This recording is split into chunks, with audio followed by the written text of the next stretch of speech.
আপনি ইতিমধ্যে দেখছেন বাংলাদেশ পয়দা হওয়ার পরে এরকম কোনো নেতা আসে নাই যিনি শেখ হাসিনার মৃত্যুদণ্ড দিতে পারে। যত কথা আমরা মুখে বলি, বাংলাদেশে কোনো রাজনৈতিক সরকার ক্ষমতায় এসে থাকলে এটা করতে পারতো না।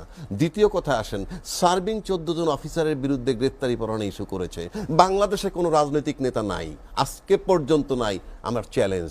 তৃতীয় আসেন, যেখানে বলা হয়েছিল বিডিআর হত্যার বিষয়ে full stop, no ifs and buts, আবার তদন্ত কমিশনের রিপোর্ট আসছে, এটা কিন্তু তামাশা নয়।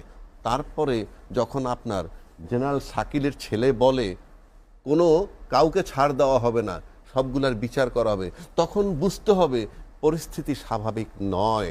কেননা জেনারেল শাকিলের ছেলে নিশ্চিত করে জানে রাজনৈতিক দল ক্ষমতায় আসলে এই বিচার প্রক্রিয়া আর আগাবে না। তারপরে যখন এসে বলতেছে, সেই খবর তারেক জিয়া পর্যন্ত নিশ্চয়ই আছে। সুতরাং অনেক কিছু ক্যালকুলেট করার ব্যাপার আছে। Number one.